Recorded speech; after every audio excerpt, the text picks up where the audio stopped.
Please join me in welcoming our Symposium National Advisory Committee and our moderator for this afternoon's session, Dr. Trent Gaber.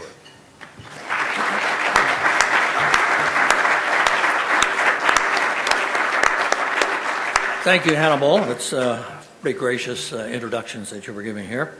Let me begin with a quote from John Hope Franklin. I have been a student and advocate of the view that the exchange of ideas is more healthy and constructive than the exchange of bullets.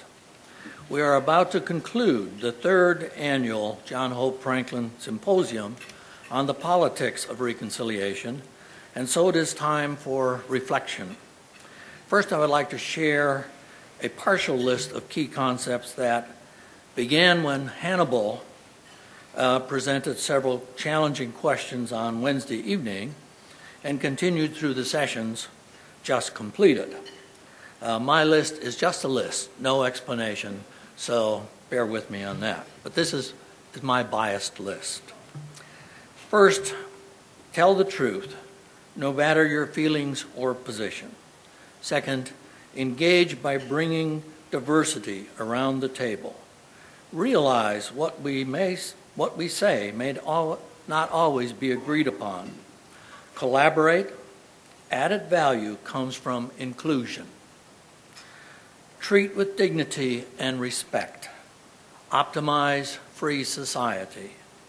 Education must be part of the Reconciliation Foundation. Be aware of clueless mainstream mannerisms. Conciliation before reconciliation. Have a fearless heart. Reconciliation is a global topic. And last, but certainly again, only a partial list, we must sustain positive relationships. To begin our panel discussion, I'm going to ask each of the members to take about 3 to 4 minutes first to say, what have you heard, seen, experienced at this year's John Hope Franklin Symposium that sheds additional light on the topic of reconciliation? And I'll begin with Barbara. Thank you. First, I want to say this is my third year attending this conference, and I want to thank and congratulate the committee for putting this together. It's much needed, and every year has been something new and something exciting. I'm going to preface my remarks, and I probably will take more than 2 or 3 minutes, with a personal story. And it goes back to 1967 when I had the audacity to marry a white man. Or maybe he had the audacity to marry me. But our families reacted in various ways. My father, when he heard about the engagement, wanted to know where the ring was. My mother wanted to know if my intended husband was a decent man. On his side, his brothers were very angry, disrespectful, refused to talk to me. I don't know if they ever used the N-word in talking about me, but I had a feeling that they did. And his uncle, for example, wanted to know, well, what about the children? Is this going to be fair to any future children you had? Well, we did get married, and we had 2 children. And our children were born in 1970 and 1974. And while we maintained very good relationships with his family and my family, we both agreed that we should raise our children so that they had an identity as black people. Because, at that particular time, the census wasn't giving anyone the opportunity to decide whether or not they wanted to be acknowledged as biracial or multiracial. So our children decided we're going to identify as black, but they were also going to know that they had a fuller heritage, that they had white relatives and they had black relatives. And so we did maintain relationships with my husband's side of the family as well as my side of the family. And today my children at ages 41 and 38 are very well grounded. They know who they are and they know whose they are. And they're very comfortable in any setting, I think. Ultimately, my brother-in-laws long ago asked for forgiveness for their behavior and their attitudes. But as we know, forgiveness, as we learned at this session or in this conference, that forgiveness is not sufficient for reconciliation. But we did maintain somewhat of a relationship. And the rest of my husband's family were very loving and very kind. We have a wonderful relationship with his father and his uncles and aunts, all of whom are deceased right now, as are my parents. But my mother came to love my husband as her son. And my father, after I got the ring, you know, he accepted. He accepted, and as a matter of fact, as a minister, he also performed the wedding. So he really accepted. And so I share this story with you as a backdrop to one of the themes that I heard repeatedly during the symposium.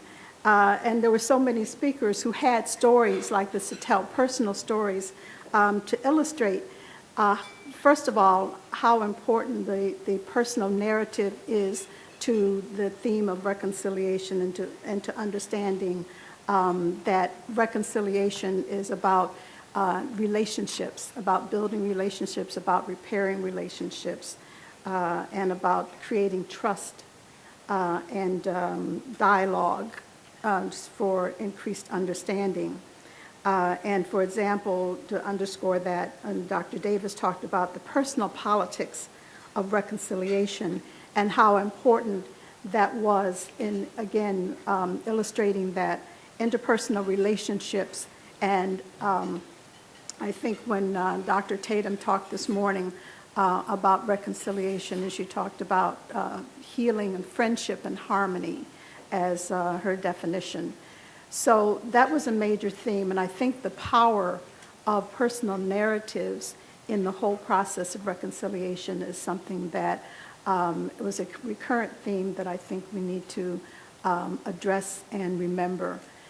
The theme of defining the concept of reconciliation itself was something that, again, reinforced how difficult it is to understand what reconciliation really means. But without having a shared understanding, we can never get to shared ways of responding to and addressing the healing process if we aren't on the same page. And so I appreciated the fact that many of the speakers tried to define reconciliation, tried to come to an understanding and a definition that we could all share so that we could get to the process of developing models for achieving reconciliation.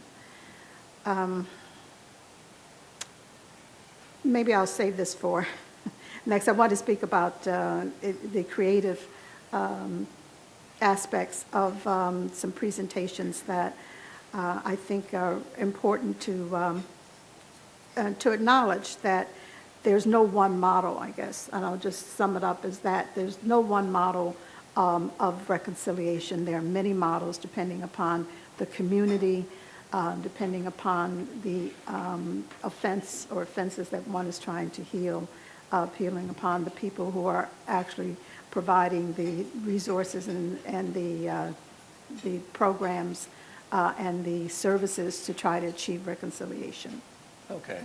Thanks, Barbara. Rob? The first thing I thought about this morning was going back to something that George Henderson, I think he was quoting somebody, I can't remember who, where he says, "The head does not hear anything until the heart has listened." And I think we've done a lot of good listening over these last 2 days. And I agree very much with Barbara. The power of personal stories to me has been very striking. And how all of us can create environments in our communities where those stories can be told. I was reading some while back a book by Parker Palmer where he writes that healing divided communities requires us to live authentic and undivided lives. And he says if we're going to make the journey towards the individual life if we're going to make the journey towards the undivided life, we need trustworthy relationships, tenacious communities of support. And he talks about creating circles of trust where the soul feels safe enough to show up and make its claim on our lives. And he concludes by saying, the soul's freedom ends where my agenda begins. And that says to me that we who are doing this work need to have purity in our motives. We somehow need to leave our agenda at the door if we're going to allow the soul that freedom to show up. Second thing that struck me was Rajmohan Gandhi talking about his grandfather and Martin Luther King Jr., and he commented that Gandhi and King insisted on nonviolence, yet it was a fight all the same. And what he was talking about was the internal fight, really, and how to fight for justice with humility and without self-righteousness. The readiness to admit that we do not know all the answers. The readiness to take responsibility for our own need for change, not just the other person. And his comment that we probably can't reconcile America without reconciling our own lives and our own families. You know, many of us are out there in the community doing this work. Is it working in our own families, in our own lives? Thirdly, Governor Winter, the courage to pursue civil discourse, that the public and civic leadership is never an easy road, and that honorable compromise may involve great courage. And the choice to make not to demonize the others with whom we disagree, but to begin to learn to walk in each other's shoes. I was very struck by that theme. And I think the fourth thing really was, out of many things, Beverly Tatum's remarkable contribution this morning, where she said, you can forgive and walk away, but you cannot reconcile without a commitment to a continuing relationship, which of course is a much harder thing to do. And her other point, which struck me very much, which is a sort of challenging question for all of us as leaders: how is the circle being drawn? Who is inside it and who is outside of it? And what can I do to make the circle bigger and more inclusive? And that's certainly one of the personal challenges that I take away from this very remarkable symposium. Good. Thank you. Rob? Or Bob? Can you all hear me? Okay. I don't want to scream into the microphone. This is a wonderful conference. I want to thank Hannibal again.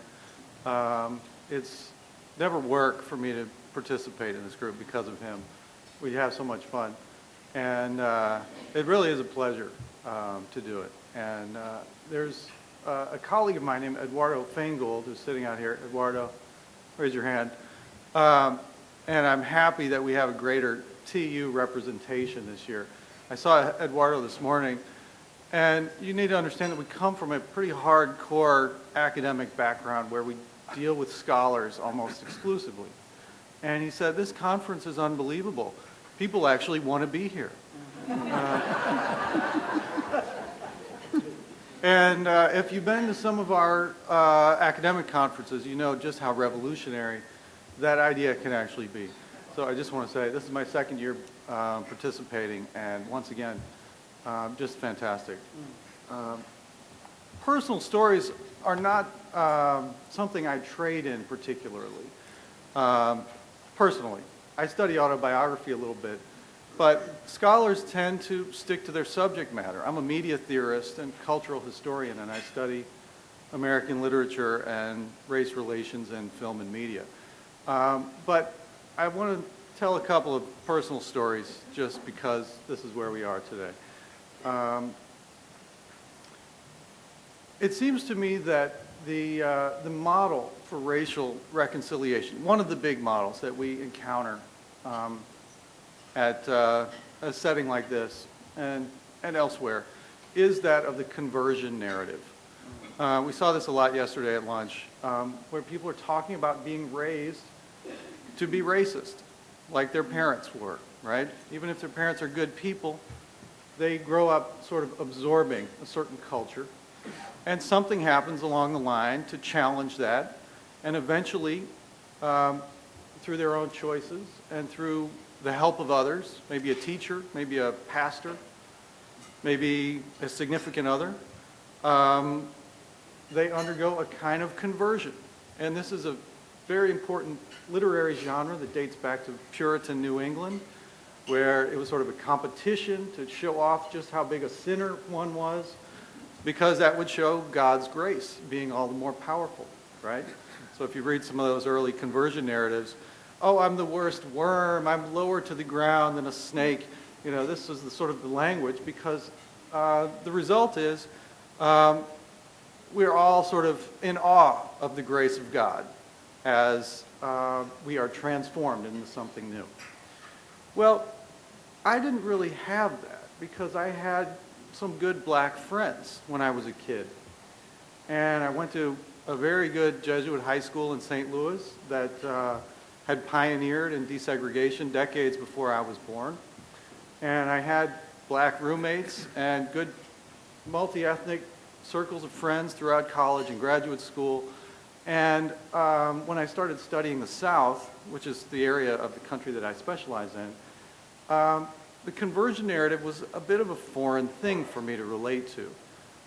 But my own equivalent to that, in a way, is my discovery of politics. I grew up very indifferent to politics.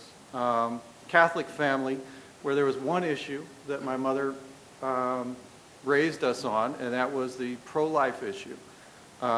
Everything else sort of put together didn't compare to that, and as a result, I never thought about politics. But I did have a kind of conversion, and I was older than I'd like to admit when it took place. And it was the discovery that politics actually affected me in all sorts of ways. And this has to do with my education too, because when I was growing up, history to me meant one thing. You memorize the presidents of the United States in chronological order. And to this day, Ascension School in Chesterfield, Missouri, gave me one thing more than any other, and that was a little song called Presidential Boogie, where they taught us to sing the names of the presidents. I can do it for you if you like. I'll save it. It only went up to Carter, so I'd have to improvise on the recent stuff. The old model of history education, if there's time later, I'd love to do it. The old model, which was the way that history was always taught in this country for many years, 100 years, since the late 19th century, was about political leadership. And about 1970, there was a revolution that is still underway in the academy. And politics has been defined much more broadly in the last several decades. And this work is extremely rich, and I really encourage everybody to take a look at some of the wonderful recent scholarship in American history and cultural studies, because it's about small group politics. The civil rights movement, the feminist movement, the movement for disabled people in the late 1970s and more recently, the environmental movement, are recent historical phenomena that have fundamentally changed the way that we view history, so that we now understand history to be a much more inclusive thing, and that politics is not something that trickles down from the President of the United States or the King of England or the Pope or a handful of generally Western white guys, past or present, but something that is capable of bubbling up from the streets, from the classrooms, from everywhere that we encounter one another. So I don't want to talk too long at the beginning, but I think that when we think about the politics of reconciliation, one of the languages, one of the dialects that this group tends to speak has to do with the challenge of small group politics linking up with state laws, federal laws, and big picture politics. We're in a presidential election year, which is going to have a huge impact on all of our lives. But the question of how that affects each of us in our daily lives, in the small groups that we encounter, church groups, families. My wife and I have an 18 to 19-month-old at home. And, you know, the network of young parents that we have, and several of our friends are here today, that's an enormously powerful and potent potential source of political energy. And I think that one of the wonderful things about this conference is sort of intuiting the ways that many of you all have been trying to work through some of the same questions in a very focused and local way, having to do with the way that your own lives and communities and issues might interconnect with some of these bigger political and historical problems that we face. So I'll let Trent kind of move the conversation forward, but that's the best I can do for a conversion narrative up front. So. That's good. I guess I'll put my AARP group up against your young parent group here. We'll see about what happens in the election, but it's going to be interesting. Next, I'd like to have you take maybe up to 5 minutes each. And how may this symposium, especially the politics of reconciliation, work to help yourself and others toward the future of reconciliation? And again, we'll start with Barbara. Give me the hard questions, huh? Well, you know,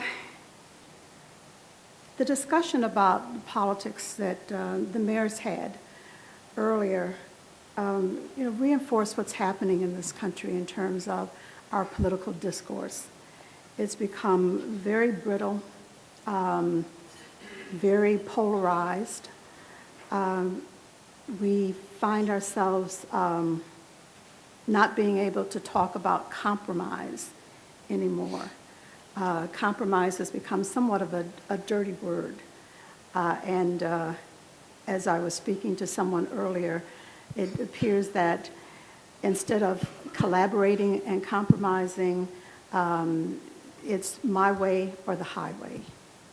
And so if we cannot get to a conversation, if we cannot come to some political compromise or some compromises, I don't know how we can reconcile. I don't know how we can get to reconciliation.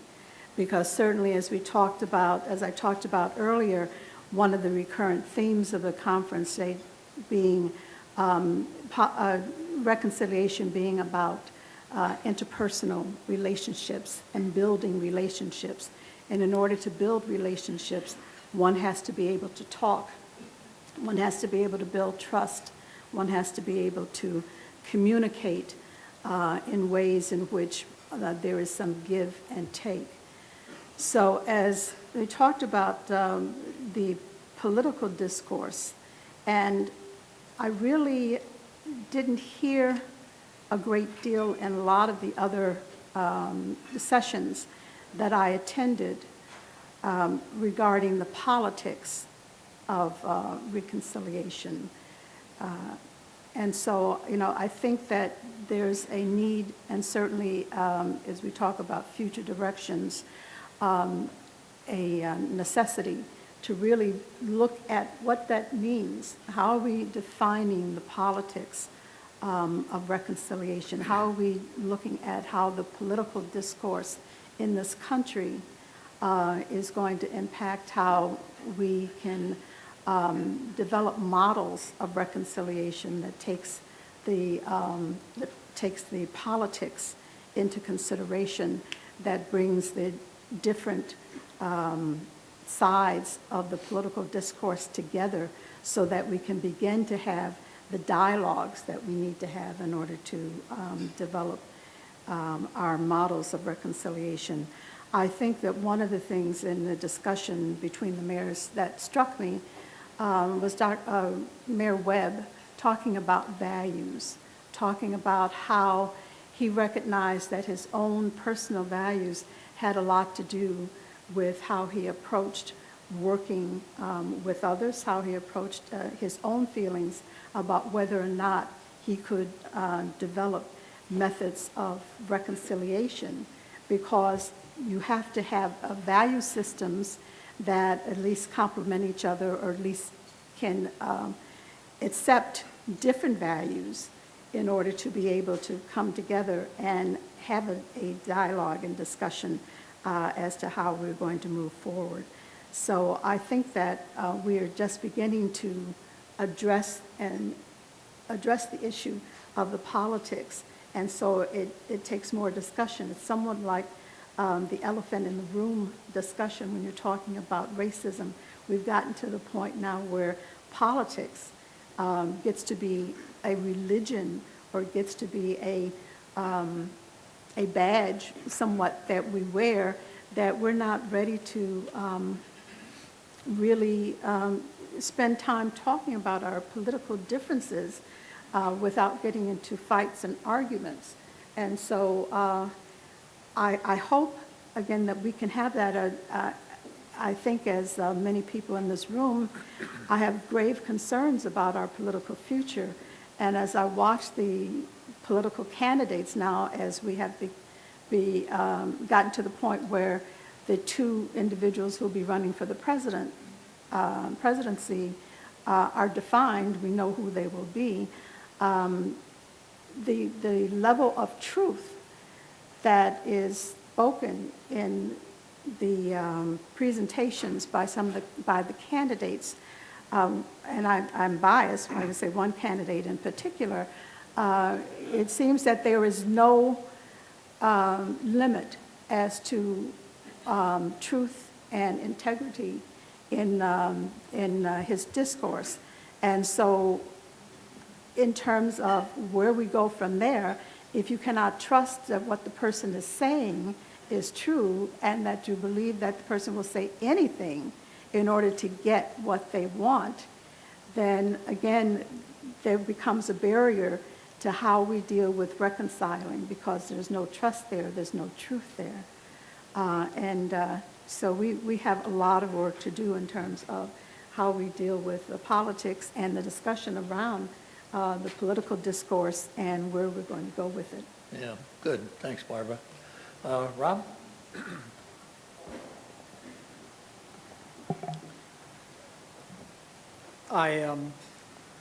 After Beverly Tatum had spoken this morning, I said to her I was interested in her comment about President Clinton's initiative on race and the impact that the Monica Lewinsky scandal had on that project. And I know that to be true because I was part of the team that wrote the dialogue guide for Clinton's race initiative. And I remember sitting in Washington with this team of 6 people the day that news broke. And we said to ourselves, all our work has just gone down the tubes. It was heartbreaking. That was not the only reason why that initiative did not get the momentum that it should have done, but it certainly was a big one. But another one was, I think, that for various reasons, a large section of the population never felt fully included in that initiative. They did not see in the leadership of that initiative people with whom they could identify. And I know that because I spoke with a number of people, you might say, on the conservative side of the political spectrum who somehow felt that the exercise was more about blame than it was about real change. Now, I think that was an unfair criticism, but perceptions can become reality. So, for whatever reason, that initiative did not succeed in actually creating a genuine discourse on race at the political level. The fact is, conversation about race was already going on very widely before Clinton ever announced his initiative. What that initiative did was to give credibility to a national movement that was already highly developed, in fact. But it did not succeed in creating, you might say, a dialogue across the political divide on what is something that we should all be concerned about. And, I think it's worth reflecting on why that did not occur, because as Governor Winter reminded us, as they went around the country there were clear commonalities of concern with the people that they met. And he listed them, education, every child getting a good education, a fair chance of getting a job, being able to live in a decent home in a safe neighborhood, access to affordable health care, and being treated with dignity and respect. Now, those are things which everybody seemed to agree on. And as he said, this should be our national political purpose. Which you can say is a very sensible and constructive statement. But how do we make that happen? I think this is the great question. And I think, for many of us in the racial justice movement, part of it has to do with our need sometimes to overcome our own sense of self-righteousness, that we are so committed to the movement, and so oftentimes we are so sure that we are right, that we make it impossible for some other people to come into the room and feel welcome. And very often those are the very people without whom we cannot achieve real change. We certainly found that in Richmond, Virginia.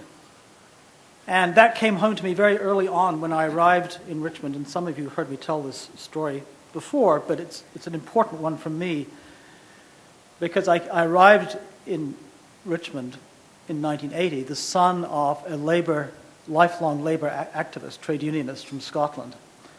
And frankly, I felt that I'd arrived on Mars. I mean, just the political climate, interacting with people whose life experience, whose worldview, whose politics bore no relation to my own. And as someone who was eager for social change, racial change, political change, I became rapidly frustrated and judgmental about some of these very conservative Republican business people who I was running up against. And for me, the turning point was a conversation with an African-American lay pastor by the name of John Coleman, who'd grown up in segregated Richmond and had become an alcoholic, but had risen to become one of the great prophet voices for reconciliation. And he said to me, "You need to learn to build a bridge of trust that is strong enough to bear the weight of the truth that you are trying to deliver." And that was an enormously important learning process for me, because it made me realize that I might even have something to learn from the very people that I was finding difficult. And I only say that because that kind of approach has made it possible in a place like Richmond, and in other places too, I think, for people of different political viewpoints to feel equal ownership, for lifelong Republicans to feel equally committed to the work of racial reconciliation and justice as someone like myself. So I just think that part of what we have to do as we move forward is to find out how do we create that sense of welcome, that sense of humility that all of us are needed. And I think we can share that with our politicians, both at the local level and at the state level and at the national level. And if you talk with my colleague T. Turner, who I don't know whether he's in the room or not, but he's been doing some very careful work at the invitation of our state attorney general, Cuccinelli, who's about as far to the right as you can imagine, who's been deeply moved by the work of reconciliation that's going on in Richmond around the marking of the historic slave trails. And we don't know where that's going to go. But anyhow, that's my 2 bits on that for now. Yeah, good. Robert? Great question, big question. It's an open-ended question that I think is going to have as many answers as there are people in the room. Oh, I'm sorry. How many of you all took civics in high school? Yeah? It's the older people in the room who raise their hands. And I say that I'm just trying to build trust. That's what I'm about right here. Just trying to build some trust. You notice I did not raise my hand. I never took that course. I never took a course where I was taught how to go to the City Hall and get public information about the trash collection system, or the sewage system, or the education system, or any of the things that we live with as citizens in this society. That course is gone. I spent my opening remarks talking a little bit about the changes in the way that we understand and teach history, especially at the university level, but to some degree also the K through 12 levels as well. And this is one of the examples of the trade-offs that come with political change. There was an older model of American political education, which wasn't called that.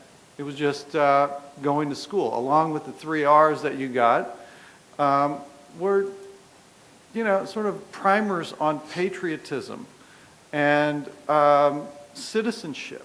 If you take a look at an old Frank Capra movie called Mr. Smith Goes to Washington, there are little groups of boys who have self-published newspapers in this film, where they're trying to get the word out that their representative is a good guy who's not corrupt, because the big newspapers have all been silenced. And the first time I saw that years ago, I remember thinking, good Lord, that's not what I was doing when I was 8 years old. You know, I had some MTV going. You know, who knows what I was doing. But our understanding of what politics actually means is a generational thing. And I tell you what, I have undergrads. You felt old when I asked you that first question. I have undergraduate students who do not remember what happened when Bill Clinton was president, that were born in the early 90s during Clinton's presidency. Now that makes me feel old, and I just turned 40. So again, just building trust with a little honesty here. It's a challenge to speak across generational lines. And younger people, especially even in the South, don't have memories of what happened during the Civil Rights Movement. And civil rights history is as badly taught in Mississippi and Alabama in general as it is anywhere in the country, which is an absolute crime as far as I'm concerned. And there are many reasons for that, many explanations for that. Politics and reconciliation, it's challenging to talk after Rob because he's always got such detailed personal case studies that he's able to bring to the table. And they demonstrate sort of the depth of the challenge. Yesterday, and I'm talking about being a parent here, I had to miss the mayor's talk because I had to go pick my daughter up in the afternoon. My wife's an academic too. She's working on a dissertation, so we're handing this little girl back and forth. It was such a beautiful day outside. I took her down to 41st and Riverside, where we went to the playground, right? She can climb on the stuff and go down the slide. She's not quite 2 yet, but she's getting around. There's a beautiful little boy there, about 3 years old, little black kid with dreadlocks, and they have the water on now. The sprinklers are going, so the kids are all running and playing in the water. And it's really a lot of fun to watch this very multi-ethnic group of people. And I grew up way out in the country in Missouri where there were no black people. So my little girl's seeing an entirely different side of American society than I saw. And if you think Tulsa is segregated, come down to 41st and Riverside this afternoon. You'll see the kids playing in the water. It's fantastic. So I just happened to start talking to this little boy's grandmother. And she was saying, he's going down to Dallas tomorrow to be with his other grandmother for a month. And it's breaking my heart because I'm not going to be with him. And I said, well, Dallas, that's not that far. You can drive down if you miss him. She's like, I'm going next week. So that's cool. We had a nice conversation, and we're talking about raising kids, and it seemed very innocuous. And then something happened, and I was thinking about you all too, because I wanted to be here for the rest of the afternoon's events. So as much as I love my little girl, I get a lot of her in the evening too, right? So this woman said to me, I've really spent a lot of time with my grandson because his father died when he was 2 months old. All right?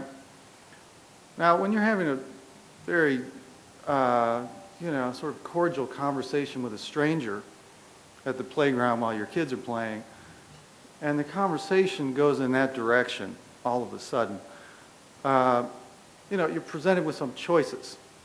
How are you going to handle that? And I did not ask, how did he die, right? But it's absolutely heartbreaking for me, and I'm a father, to think about this young man never going to know his own father. And what I was saying earlier about politics being a sort of grassroots phenomenon, something that starts on the ground and comes up, that's a moment there when I'm gaining insight into the way that other people very different from me are living their lives. And those are opportunities to build trust, to build understanding, even if I never see this woman or her little grandson again for the rest of my life.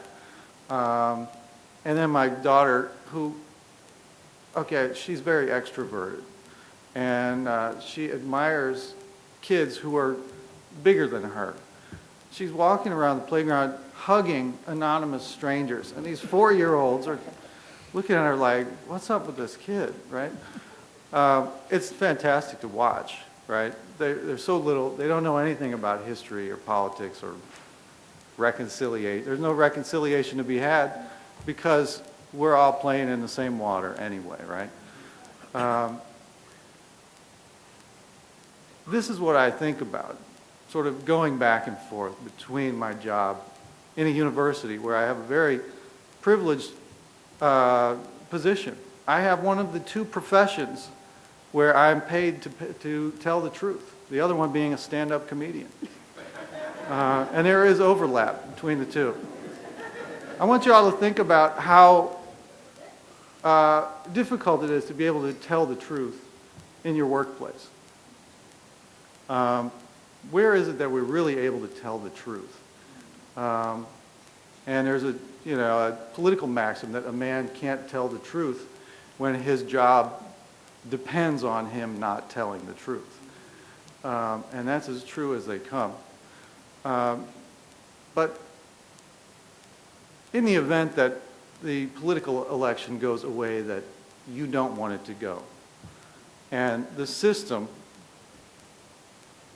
continues to evolve in ways that you don't appreciate, you still have to get up every day and make choices. You still have to live in communities with leaders that you may not support, right? But those conversations with strangers on the playground, the way that you make sure that your child interacts with other children, and I didn't have much to do with it except to not get in the way when she wants to go play with whoever she wants to play with. Those are political acts. Those are political decisions. And it's a long road, but I think the narrative that we need to continue to try to tell in our daily lives is one in which those individual acts build upon each other and continue to develop structures of power, real political power. It may not be elected office, but it may be everything but elected office, especially in environments where there are real political structures and officials and political parties that we may not agree with. And I think that's just sort of a realistic worldview. I don't want to be cynical. I want to have as much hope as possible, but in the daily grind of getting up and going to work and just getting through the day with our families as intact as we possibly can, it's a balancing act between survival and aspiration, right? And this question about what the future looks like, can be a very empowering one, I think, if we understand it to begin with those very small choices. Dr. Henderson yesterday said, you teach in every moment of your life, and if you do nothing, I don't want to butcher his wonderful phrase, but doing nothing is teaching others to do nothing.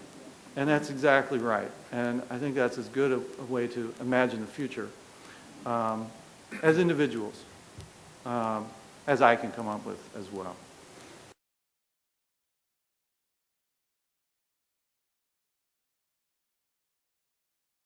Ranging from about 1.5 up to 17, to watch where that period of change occurs when they're no longer pure and innocent.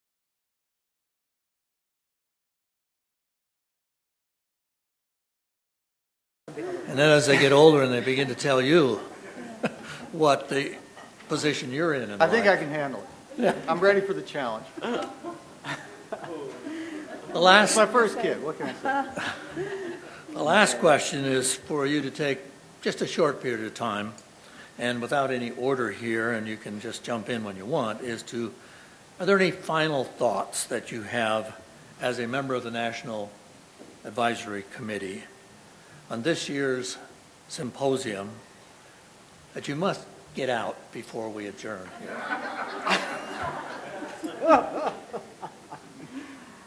So just jump right in. Well, yes, there are, and I'm going to take one of Rob's tack and ask, how many people in this room are 20 or younger? What do you hand up? Great, 2.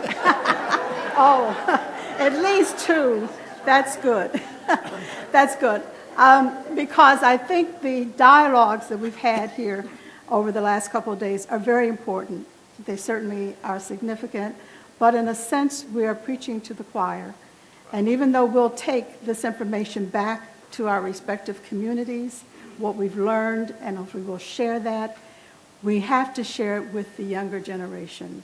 And I was particularly impressed last night by the young group that louder than a bomb. Those young people were exceptional. They were creative. They were intelligent, very bright, very articulate, and they are the future. But they need to know the history. And so one of the other themes, of course, that is important in reconciliation is the history.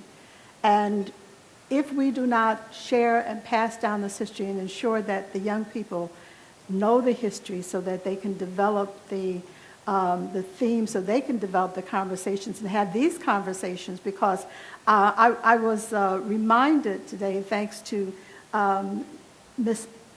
Abayundi, who, in spite of the gray hair that I have, I guess I don't consider myself an old folk or AARP, but I know I'm a seasoned citizen, but she gave me the privilege today of acknowledging me as an elder and asking for my permission to begin her session. And that's awesome, and I appreciate that. But again, I think that we need to have more people, more young people attending these sessions. And if it's not this session, it's a special track that we develop for young people so that they can come and they can share in the history, they can share in the conversations, because we have something to learn from them. It's not just a one-way track. And so I look forward to next year having that kind of dialogue where young people are involved and are sharing with me what their opinions are and what their ideas and where they think we need to work to develop conversations around reconciliation, around race, around politics, because they are the next generation. I'll just jump in quickly because I've got to go and catch a plane, but I really don't have anything to add to what has been said this morning and over these days. I think it's been a tremendous symposium. I really honor the folks in Tulsa who carried this forward. Look forward to continuing our partnership. I was reading through some stuff by Bishop Tutu yesterday, and I was looking for something else, but I came across this quote, which has nothing to do really in many ways with what we've just been saying, but I liked it, so I'm just going to read it. We may be surprised at the people we find in heaven. God has a soft spot for sinners. His standards are quite low.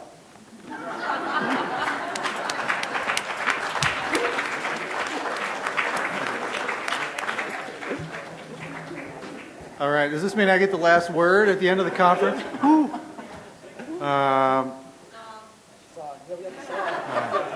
Will you still listen to me after I say it, or are y'all going to get up and leave? I'll do it. Let me say what I want to say. All right, Rob. Yeah, great seeing you. He's out of here. I think we need to bring some of the bad guys to this conference. And the first challenge is one that he just mentioned here, trying to define who they are. I also am active in environmental studies, and I go to an environmental literature conference every couple of years. And a couple of years ago, there was an oil industry executive. And outside of Oklahoma, these guys are not walking the streets, right? They're not as well known. And this guy comes in and tries to give a talk to 200 of my tree-hugging friends. And it was absolutely unbelievable, because this was a gentleman who came to the enemy's territory and tried to meet us as a human being. And it was a very unfortunate turn of events, because people were not welcoming. And I don't think that would happen with this group. I hope not. But one of the questions I asked my students, and we could all ask ourselves, who are the bad guys in the civil rights movement? What do they look like? Can you name them? There's maybe a couple of well-known cops like Bull Connor or George Wallace as a governor or somebody like that, some of whom actually underwent very legitimate conversions of their own not long after that. But the faceless mass of massive resistance is anonymous. That's not a human face that we associate with that. And when we talk about reconciliation, sometimes it takes the form of advertising great achievements in African American and Native American history, which is cool. That's an important part of it. But as Rob makes clear in his work, it's a two-sided process. And I think that having corporate leaders, business people who are indifferent to ideas of reconciliation would be a very constructive thing to do. I think inviting people from institutions that have historically failed to recognize the legitimacy of the mission of the John Hope Franklin Center would be a valuable thing to do. To enrich the discourse beyond the already converted. If I could, sort of overgeneralize. I don't know everybody here exactly individually, but I think that's an important part of the process. And I also think, Lee and I were talking about this yesterday, talking about money and business and economics and the corporate world is absolutely essential. And there's just not quite enough of that going on yet. It's a young organization, and there's only been 3 conferences now. But when people talk about, okay, I don't want to deal with race. I just want to go back to my life. What does my life actually mean? Well, that means business, right? The business world is going as we speak. And when people don't want to sort of throw a monkey wrench into that machine, they're talking about business as usual in general.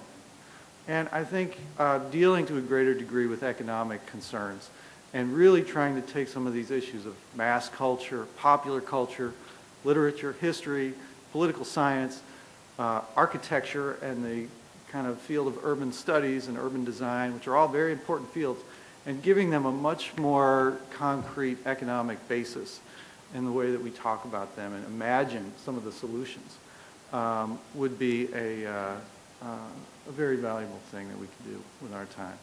So I'll stop right there. Okay, thanks, Rob. I would like to end then with another quote, this one from Wendell Berry, author of The Hidden Wound.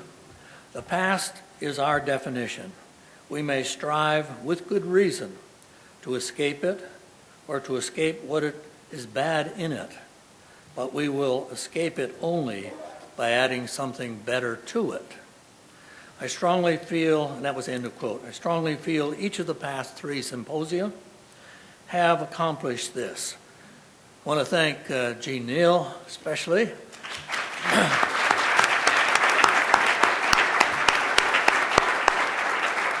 Lee Johns and Hannibal Johnson, good friends and colleagues.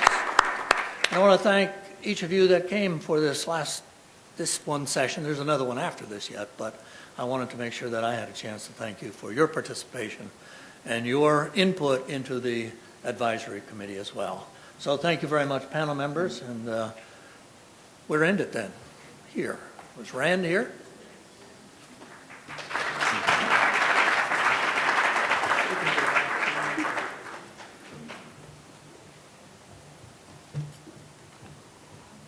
First of all, Rob, hit us. We have time for the song. Make it happen.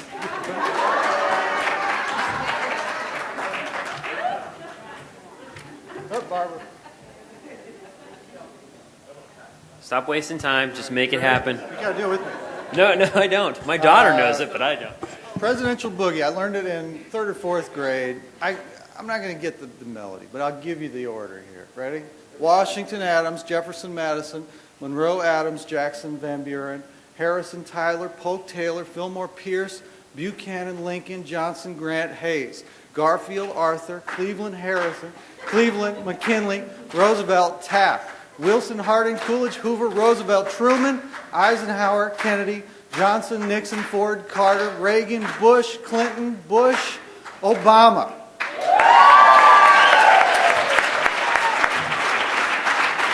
We didn't know that much back then. What a way to end, though, on Obama. Okay, thank you. We've become a rather intimate but important group here, and so I'm going to keep us moving along. First, 2 very quick pieces of housekeeping. The first of which is that at your seats there are some appraisal forms of your experience here over the past 3 days. Please take a few moments and fill that out. I promise they'll be looked at and reviewed, and we'll take them into our assessment as we try and get better year after year. So thank you for that. Also, some of you may be looking for CEU certificates. You can get some credits. If you don't have these already, they've been handed out in different situations. And when you leave today at the volunteer place where you checked in, there should be additional forms. So please get your hands on those and take advantage of that opportunity. This is really an opportunity for you all to talk, but before we do that, and I prod you a little bit, I just wanted to say a couple things very quickly to kind of set the stage. And this won't be a lecture in any way, shape, or form, but as I think Rob was mentioning earlier, this organization really is a baby. I mean, in many respects, we're a toddler. We're just starting to crawl out of the gate. And I don't typically speak for anyone but myself, but I do think that I can say with relative impunity on behalf of our board that we are absolutely committed as an organization to add value and have immediate positive impact within our community.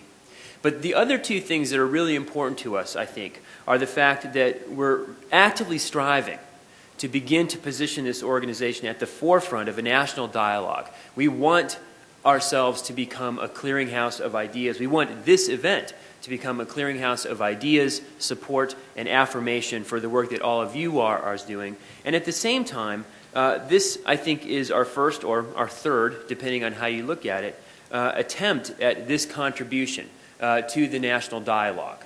And so as you provide your comments about your experience over the past 2.5 days here, keep that in mind. We need you to make us better as an organization. We need you to make us stronger in the work that we do. And we need you to help us position ourselves so that next year and the year after that, we can serve you in a stronger capacity than we are today. So with that said, I want to open it up to comments. We have a microphone here. I would encourage you to raise your hand, and Moises will come and let you so everyone can hear your question. But I think my first question really just to kind of get us started is in terms of the program itself. Was it timely?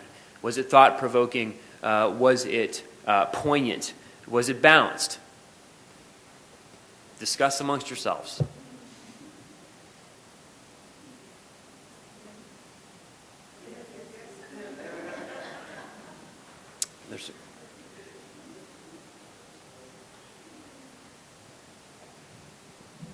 This is my first time attending this, and some of the topics incensed me. I mean, it really made me angry, but it's something that I have hidden in my own spirit. And it's like it brought it forth for me to understand it's nothing that anyone has done to me. It might have been done to my people, but we are all being, what is the word, saved from it, delivered from it.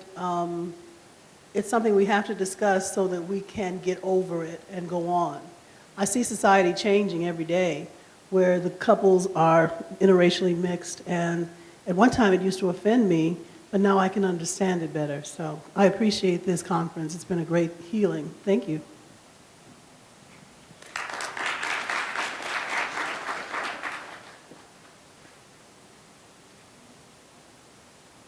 Anyone else?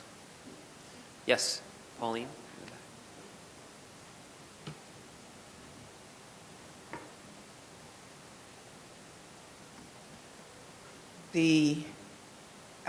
This event has provided the innovativeness of reconciliation, the different mediums that people are using, from artwork, quilts, song. Look, Lisa has our drum back here. But with each conference, my world personally gets a little bigger. And my network, the net that we cast out there, we're bringing in the good fish. So I would like to see more controversy, bring in the other side. That's a suggestion from Rob Jackson for next year.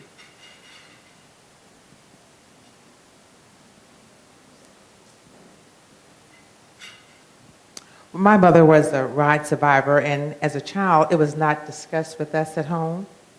And she had her personal reasons for doing that. She was born in 1913. And so thanks to the Hannibal Johnson, who has written a book for children, I can now share that with my grandson, who is 7 years old. And I can understand personally why our mother did not discuss it as we were growing up as children. And I'm thankful to be able to be a volunteer at this symposium, and each year I feel like I'm growing and learning.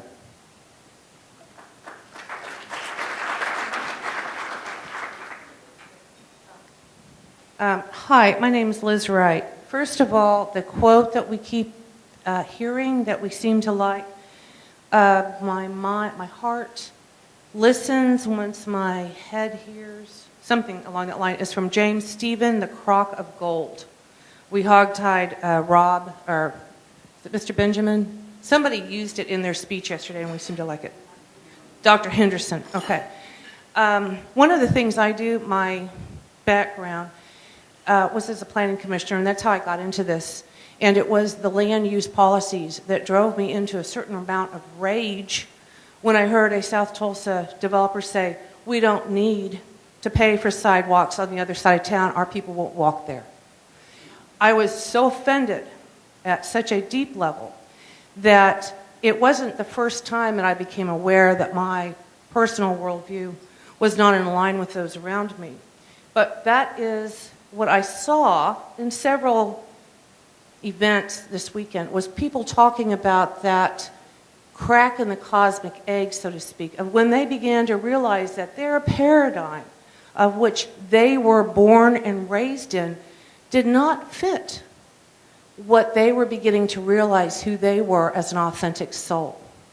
And so when we begin to speak about politics, it is not just Republican, Democrat, but as a political scientist, which is one of my things in my repertoire, is that it overrides, as a master science, every interaction we have with every human being or systems or organizations throughout our lifetime. It is how we interface And one of the phrases I like is the borderlands. It's how we take two paradigms, two paradoxical systems, and let them collide. How do the puzzle pieces begin to fit?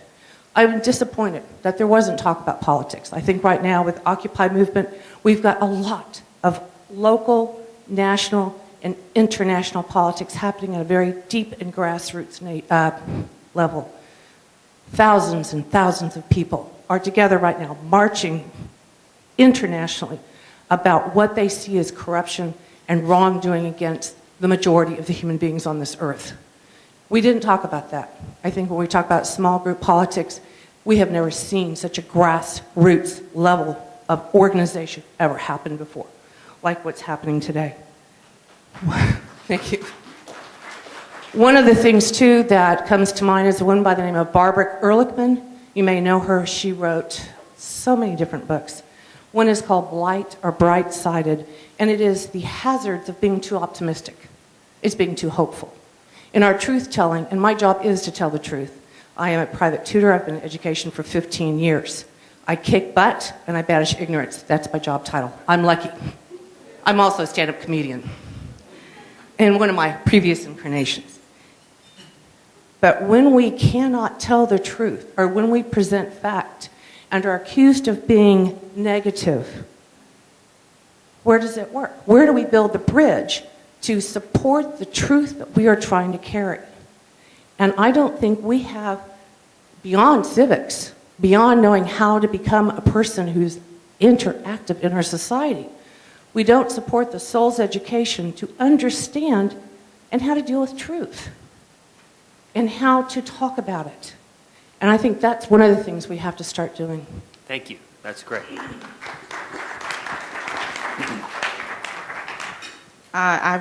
One part of this program that I really enjoyed, I'm a member of the board, but one thing I really enjoyed was last night's presentation of Louder Than a Bomb, because one of our goals is to ensure that the information about the 1921 race riot is shared by various means. So I'm going along with what Pauline said. So it was wonderful to include young people. I think someone already made that recommendation to be sure to include young people. But I like it that we used spoken word, or we used poetry, that there be a time when we use the music, that we're looking at every avenue of touching people on a sensory level, so that we bring it home for people who learn in diverse ways or who interpret things in diverse ways. So for you to do Louder Than a Bomb, to let those young people show their amazing intellect and their amazing understanding of the dynamics of what we're dealing with. I just want to applaud the John Hope Franklin Center for having had the foresight to remember that we have to reach in every direction and reach people on every level.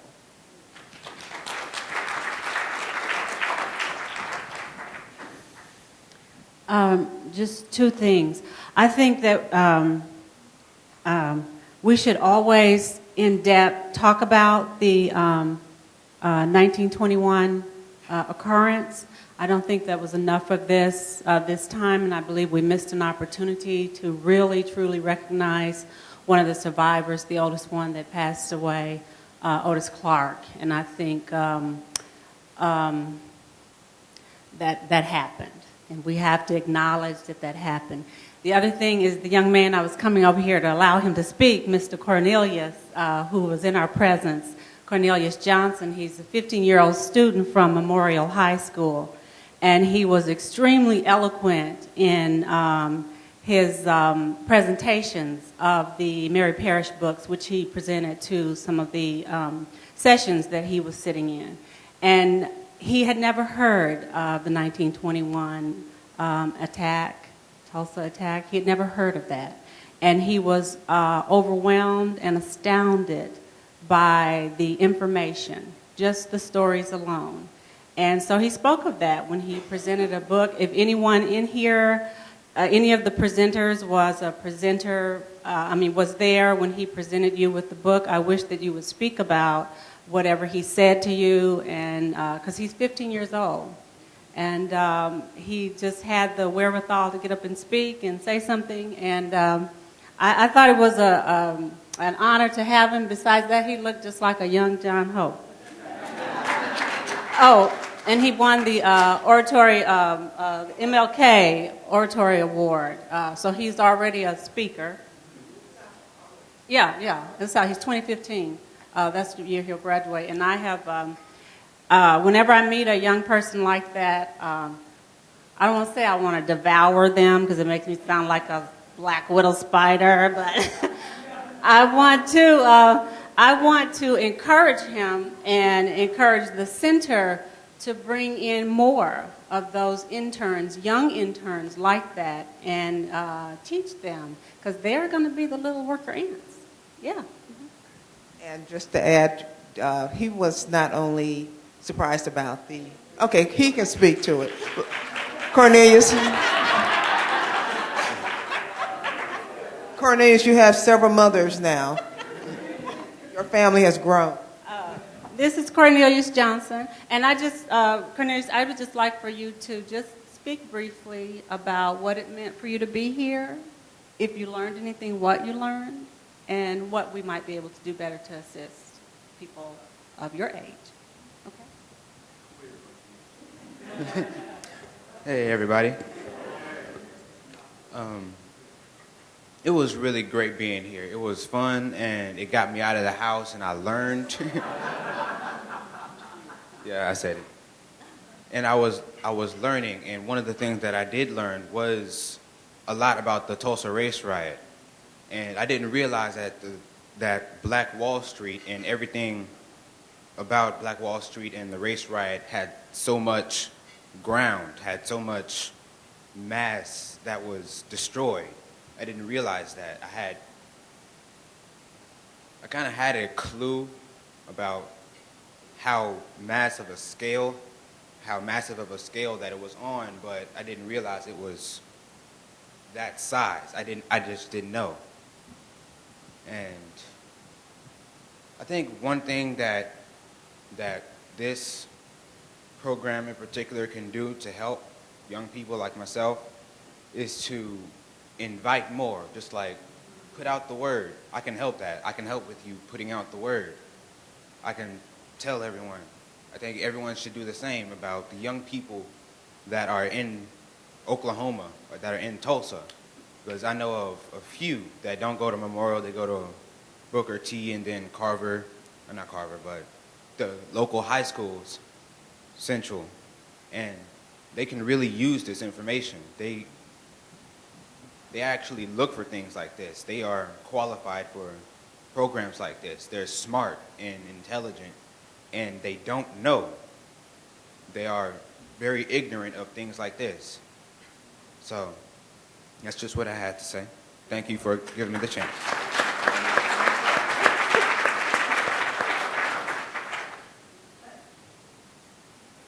Let me speak a little in our defense to round out the picture. We totally agree with you.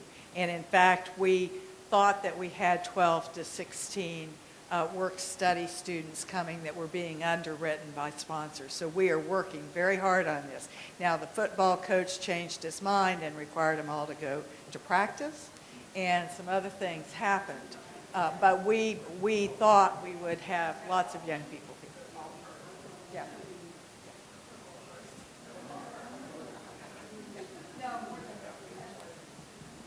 I just want to make a brief comment. First, as we look at the sponsors screen, I think we should be very fortunate and very grateful for the sponsors who have stepped up to support this event. But I think we also should take another deeper look at our sponsors. This city has a tremendous financial institution in terms of banks, insurance companies who are not listed. We have large corporations other than, of course, we have the Williams Company listed, but others who are not listed. And as we all know, when we start looking at our overall position, particularly economically, a lot of companies and a lot of organizations and corporations have some embedded racism, particularly the mortgage industry now with all the things that are going on. And so I think it's important for us not only to pull in education and foundations, but to get the corporations involved in reconciliation and in fair treatment. Thank you. One more on this topic, and then I'm going to switch this a little bit. One of the highlights for me, or the highlight for me, was the tour on Wednesday. I mean, I've researched, I've read about the Tulsa race riots, but something came alive in the actual being on that bus with Julius and Barbara, and hearing about the ancestors, hearing about that the people who struggled for 90 years have not been forgotten. It was so important for me to know about the people who made what we do today possible.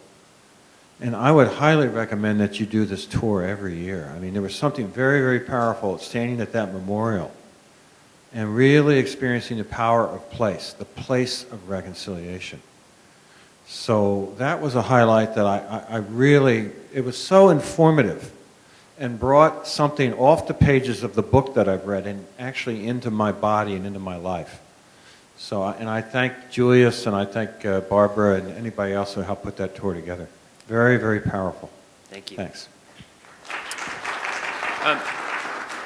Now I need some painfully honest responses. Not that you weren't being honest before, but let's just talk a little bit about the logistics. Did you get, leading up to this conference, did you get the right kind of information that you needed? Did we make it easy for you to sign up once you decided that you were going to, or you were looking for information from us? How easy was that process for all of you? Because we're always trying to get better in that area as well. And I'll just put out a couple other things. How about, were the accommodations okay? How was the schedule itself over the last few days? Was it too much? Was it just about right? I know there were long days, but was that what you expected coming to a conference, traveling as far as you did to get here and so forth? Well, just your feedback would be helpful. I'm going to make one comment and then I'll pass the mic. I believe that there was not enough communication in the black press. And I believe that if we're going to ensure that the entire community is aware of this event, we need more communication in the black press, and I didn't see anything. I think that I'm just going to kind of mention that. There's a real conversation, and it's a dialogue that we've had as an organization back and forth a lot of times. We've tried to get that press and generate that and so forth, but we are still kind of evolving in terms of who this conference really is for. Is this the best vehicle for our community first and foremost? We want the community participation. We've tried to build in different areas of it which are free and open to the community to get them to come in. And yes, we can work harder in terms of getting the word out and letting people know that. But at the same time, there are other programs that the center is doing that might be better, more effective vehicles in terms of community engagement directly in Tulsa. And one of the things that this conference allows us to do is to have a national presence and pull people nationally together to have, as I was saying before, create this sort of clearinghouse. So there's not a right or wrong. I'm just trying to, Barbara, let you know that we're struggling to find the right balance within that ourselves. And what does that look like? So that's good feedback, but I'm kind of putting it back on you to think about also, because these aren't necessarily easy questions for us to answer. But, okay, this gentleman had. I'm Leslie Burrell McLemore from Jackson State University in Jackson, Mississippi.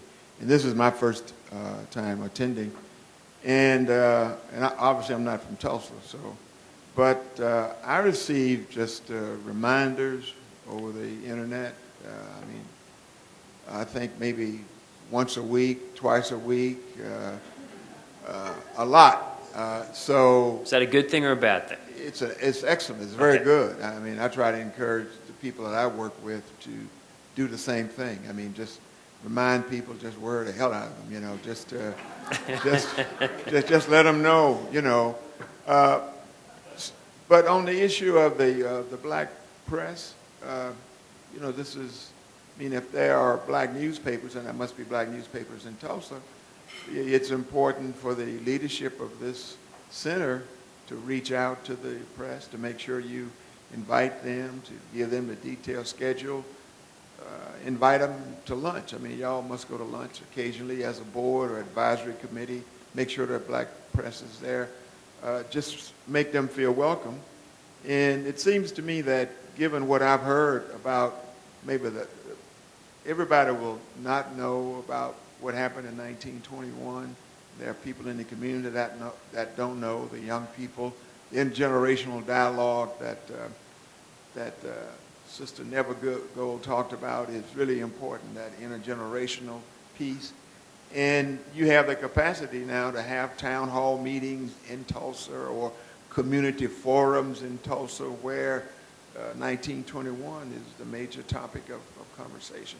I mean, that's an opportunity for you, given the number those things actually are starting to happen. Fantastic. I mean, we're embracing that work and moving Fantastic. forward. So that's a point well taken, but just to encourage you, you should know that we have dedicated ourselves to moving the needle in that direction. And given the network of volunteers that you have, I mean, you could really help facilitate that process. Just one general comment about the symposium. I attended several of the sessions, and I thought, in general, the sessions were very good. So you did a very good job of selecting people to come and present and talk. I would strongly recommend, as you move forward, is to make sure that there are conversations in these sessions. It's so critical to have people engage each other. Lecturers are fine. I mean, you had some great presenters. I mean, President Tatum was very, very thoughtful. I mean, and Dr. Gundy. I mean, they were just very good. But with Dr. Gundy, there was not an occasion to have questions and conversation. And I just think anybody who spends that time with thoughtful thinking through issues, it's good to let people have some feedback. Dr. Tatum, there was some opportunity for feedback.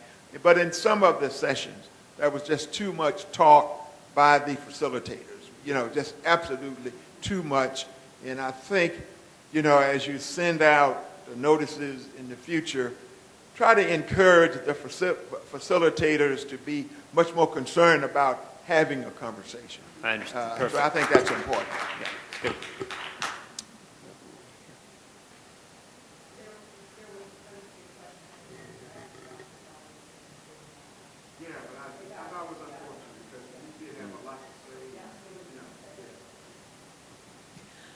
I just want to join in, tag along, or hop on the bandwagon of the session time limits. I think that it's unfortunate. I don't agree with the fact that the facilitator should shorten what they share. I think that there's so much information that I could have listened to most of them for another hour, but I do think that we need to build in that time for question and answers. And so my strong suggestion would be that we look at exploring different time limits throughout the symposium. Some sessions for an hour, some for 90 minutes, some for 2 hours. A lot of different conferences you go to may have a 90-minute session or something that is defined as a workshop. So you know you're going to be in that session for a full 2 hours. And the facilitator has enough time to present their information and make sure that they build in enough time for question and answers. So I would just strongly suggest we consider different ways to play with the timing of the workshops, and then consider having more time available for the speakers. Because I think that all of us would agree that an hour isn't enough time for any of these conversations. So to consider to take the information and then engage up to 30 people in a room on that same topic in an hour's time is not enough time. The other thing that I was going to suggest is, I don't know if it's at all possible to put just a smidgen of a blurb underneath the topic of what each session is going to be about or what's going to happen in them, because I just don't think that the name of a title is enough to go on. And when you've got 3 really sexy names to topics, and I'm like, I want to go to them all, and yet you feel like you'd be rude to sit in on one and be like, this is not at all what I thought it was going to be, and then get up and go to another session. If you had just a little bit more information, you might be able to make a better informed decision. So, thank you.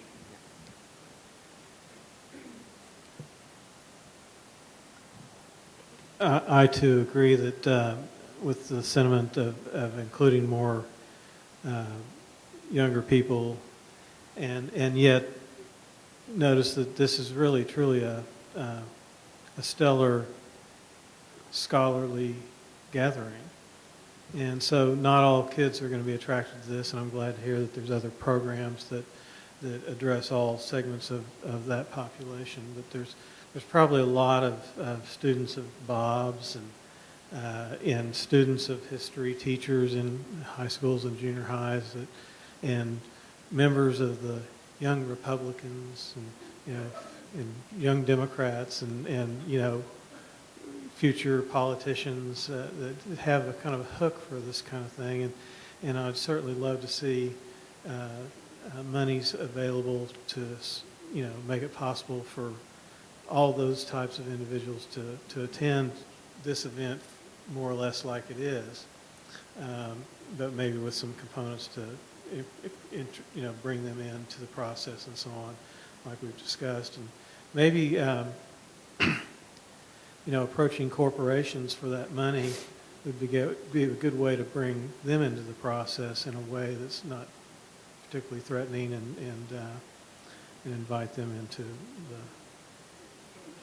the. Of course, they have.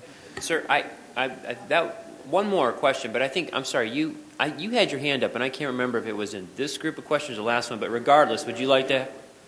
Well, go ahead. Why don't you, please?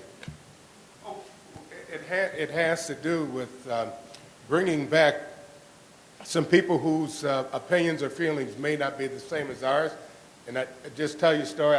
I told a couple of people. A couple of months ago, I was in the airport. I travel a lot, and I saw this guy with a T-shirt with President Obama on the back and said, "Don't blame me. I voted for the American." And it really got on me. I was waiting for the plane. He was standby.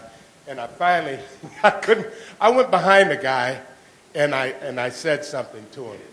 I won't tell you what I said, but I implied that he was ignorant, and he was not the result of a legal marriage, okay? So he turns around, and we're going at it. And then none of us make the plane. I wait for another one. Policeman comes up to me from the airport, said I assaulted him, that I put said I touched him, and I said, if I did, it was inadvertent. I didn't even know. We had, difference of opinion and all that. Finally, he says, "I'll forget it," because we both could get on the plane, go to the plane. Okay. Go to Washington, D.C., come back 3 days later in Dallas. There's the escalator going down to catch another plane who's right there in front of me, but the same person. And I'm saying, I'm not going to jail. Same shirt.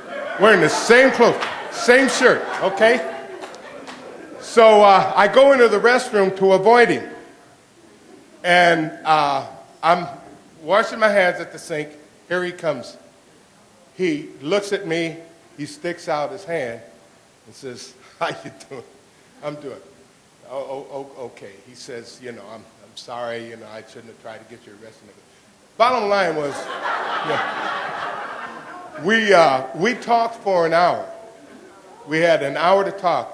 And we had the best conversation. When all was said and done, we found that we had more in common than we had. Now, he was a weird guy, and he probably thought I was a weird guy from the point of view I had and what he had. One of the things he said, we were talking about gold and the gold standard and all this kind of stuff. And he says, "Well, I don't invest in gold, I invest in lead."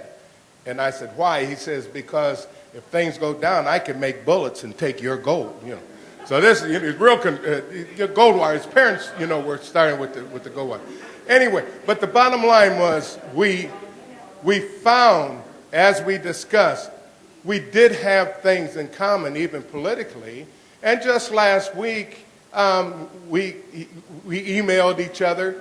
There are some business things we were talking about. And I'm not saying we're close friends, But what I am saying is it is important to hear that other side as much as it might offend you, because it is we reconciled to some degree our differences to the point of view that we could have a civil discussion, and I didn't have to call him somebody ignorant who was a result of not legal marriage, okay? So I think it is important, if it's at all possible, to have it in a very civil way, to have people who, you know, could make from their point of view, you know, some kind of argument for reconciliation or non-reconciliation. Well, I think that perhaps, though many here might question your use of certain nomenclature to describe your new friend, I don't think anyone here can leave without taking some measure of hope about the fact that that story presented, I think, some wisdom on about 3 different levels, about being willing to reach out and talk and create that dialogue and the importance of the dialogue. And I can think of no better way to end this conference than on that. On a personal note, I was privileged enough to open this conference telling you that I'd had the great good fortune, I think were the words that I used, of being on this board and being a part of this symposium really since its inception. And again, I'm going to speak on behalf of the board and tell you that we are so grateful that you are here and that you participated. And I can also tell you that on the other side of this event, every year we get a bump. You inspire us, you encourage us, and you motivate us to continue to participate in this organization and do the kind of work that we've dedicated ourselves to doing. So thank you so much for that. Please, safe travels getting home. Have a great weekend.